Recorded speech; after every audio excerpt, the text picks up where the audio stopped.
Apple TV's popularity could come at the expense of the tech giant's own computer sales. What are we talking about, and what does this mean for the future of television? We're going to be breaking that down today. Joining us now to do so is PCMag.com lead analyst Sasha Segan. Sasha, great to speak with you this morning. Thanks for having me on.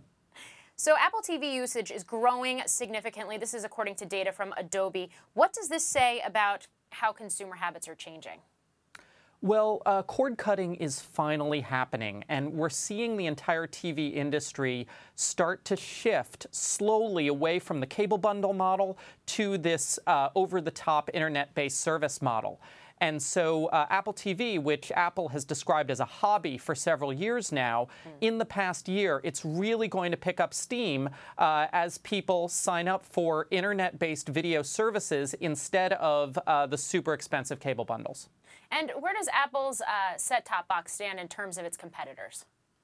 Well, all of the over-the-top TV competitors are kind of small fry at the moment. Apple TV is doing well, but Roku and Amazon are also big players. That said, Apple can really leverage, especially the heavy video viewing on its iPhones and iPads, into a very strong position with Apple TV in the upcoming year.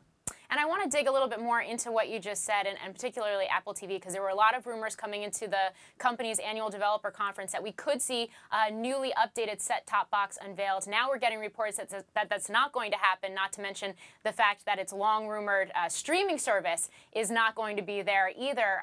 What do you think this means for Apple, at least in the short term, and what does it mean in terms of this competing landscape? I mean, could it lose some of its popularity or market share without newer products out there?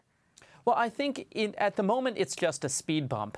What we're seeing is that Apple wants to sync up the new hardware with its streaming service so that people can cut their cable bundles and just sign up with Apple. But they've had some bumps in their negotiations with the content providers. They want to include live local television stations on the box. That's very difficult to negotiate, so that's probably going to have to wait till the fall. I don't think the 3-month gap is really going to help Roku or Amazon or anyone like that achieve a significant lead, because they're all having the same difficult negotiations with these content providers.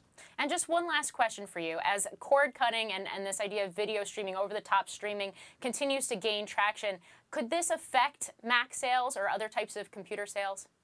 Well, what you're definitely going to see is people shifting away from watching television on their computers to watching television on their TVs. The whole watching TV on a computer thing was never optimal and was always a sort of intermediate step anyway. So the real question for Apple is, this is going to move to Apple being more of a services-based company. It's always been a hardware-focused company rather than a services-focused company, and that's a little bit of a dangerous shift in terms of their business model. Well, Sasha Segan, thanks for joining us to talk about this topic. Thank you for watching. I'm Morgan Brennan. Have a great day. Hey YouTube fans, I'm Landon Downey from CNBC. Thanks so much for checking out our channel. Here you'll find videos packed with all the info that you need to be smarter about your finances. Be sure and subscribe by clicking right here, and click on all the videos around me to see CNBC's original series Young Money, Tech Bet, Kramer's Mad Money, and all the latest from CNBC.